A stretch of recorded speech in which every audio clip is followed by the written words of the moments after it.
समूह पर अपना दायित्व जमा बैठा और सारे कमजोर लोग उसके आश्रित हो गए। अब हुआ क्या कि वो जो ताकतवर था उसका आदेश कानून माना जाता था। हाँ, सरदार हो गया कबीले का, है ना? हाँ कबीले का हाँ। सरदार हो गया, धीरे धीरे कोई राजा बनेगा फिर आगे। फिर जब उसका आदेश कानून हो गया और उसने फिर पढ़ाना यह शुरू किया कि अगर आपको जीवित रहना है तो केवल आप मेरे हितों की रक्षा का ध्यान कीजिए, आप मेरे हित रक्षक बने रहिए तो मैं आपके जीवन की रक्षा करता रहूंगा, जिंदा बना के रखूंगा।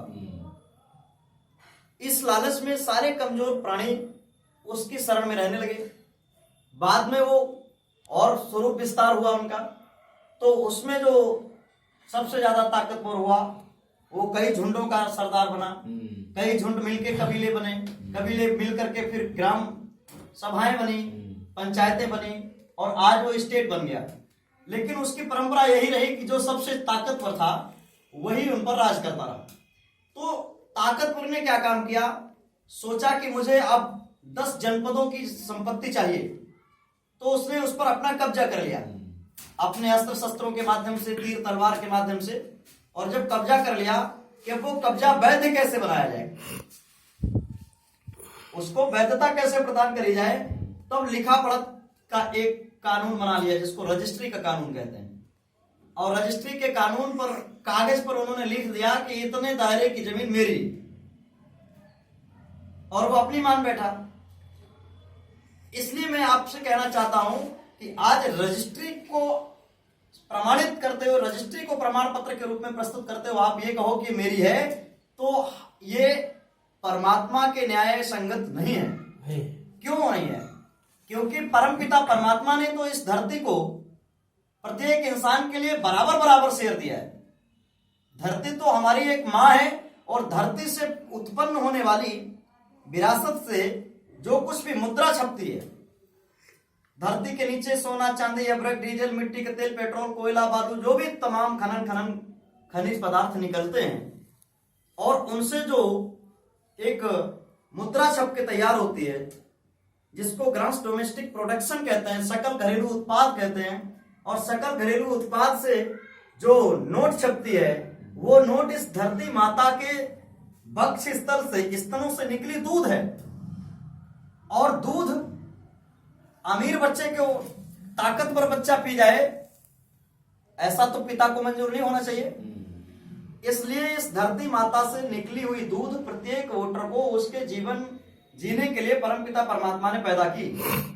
लेकिन हुआ क्या, उस पर झपट्टा मार रहा है अंबानी, टाटा, बिरला, अडानी। इसलिए ये गरीबी और अमीरी पैदा होगी। गरीबी अमीरी परमात्मा की, अल्लाह की देन नहीं है, ना खुदा की देन है। गरीबी अमीरी ये ताकतवर के खूंखार कानूनों की देन है। इसलिए अब ये माता के स्तनों की दूध हर बच्चे को पीने के लिए मिले, तब जाकर के वो अपना औसत जीवन जी पाएगा। औसत जीवन वो राजा बन के नहीं जी पाएगा, लेकिन भूखा रह के मरेगा भी नहीं। अब इसको वास्तविक रूप कैसे दिया जाए, इसलिए माननीय विश्वात्मा ने यह विस्तार पूर्वक समझाया कि पूरे धरती की संपत्ति पूरी धरती के लोगों की बराबर बराबर है और इसका बंटवारा पूरी धरती के लोगों में होना चाहिए। अब इसके लिए क्या चाहिए? इसके लिए चाहिए पूरी धरती की सरकार। मैंने विश्व सरकार की जो बात कही थी, विश्व सरकार की जरूरत इसलिए है क्योंकि धरती एक है। जब धरती एक है, परमात्मा प्रभु एक है, तो प्रभु की प्रभुसत्ता एक होनी चाहिए और धरती की सरकार एक होनी चाहिए। इसलिए धरती पर झगड़े क्यों हैं? आज पाकिस्तान और हिंदुस्तान क्यों लड़ता है? इसलिए लड़ता है क्योंकि हिंदुस्तान और पाकिस्तान की कोई सरकार नहीं है। हिंदुस्तान के नीचे की सरकार तो है, पाकिस्तान के नीचे तो सरकार है, लेकिन पाकिस्तान के ऊपर सरकार नहीं है। हिंदुस्तान के ऊपर भी सरकार नहीं है, अमेरिका के ऊपर सरकार नहीं है, अफ्रीका के ऊपर सरकार नहीं है। जहां जहां सरकारें हैं वहां वहां आतंकवाद नहीं है। लोग कहते हैं कि सेना की जरूरत है देश की संप्रभुता की रक्षा के लिए, उसकी अखंडता की रक्षा के लिए, तो देश की अखंडता और संप्रभुता की रक्षा जरूरी है, तो विश्व की अखंडता और संप्रभुता की रक्षा जरूरी है कि नहीं? वैश्विक अखंडता और वैश्विक संप्रभुता की रक्षा हो पाए, इसके लिए भी तो सरकार चाहिए थी। लेकिन इस सरकार से जनता का भला हो जाएगा, खरबपति का नाश हो जाएगा, इस धरती से खरबपति गायब हो जाएगा, सीमा के ऊपर किसी के पास पैसा नहीं रहेगा। इसलिए खरबपतियों ने जानबूझ करके ये क्या नाम वीजा और पासपोर्ट की हथकड़ी और बेड़ी के रूप में आम जनता के लिए पहना दिया और ये कहा कि तुमको देशभक्ति सीखनी चाहिए, देश से प्रेम करना चाहिए, तुम्हें पाकिस्तान से नफरत करनी चाहिए।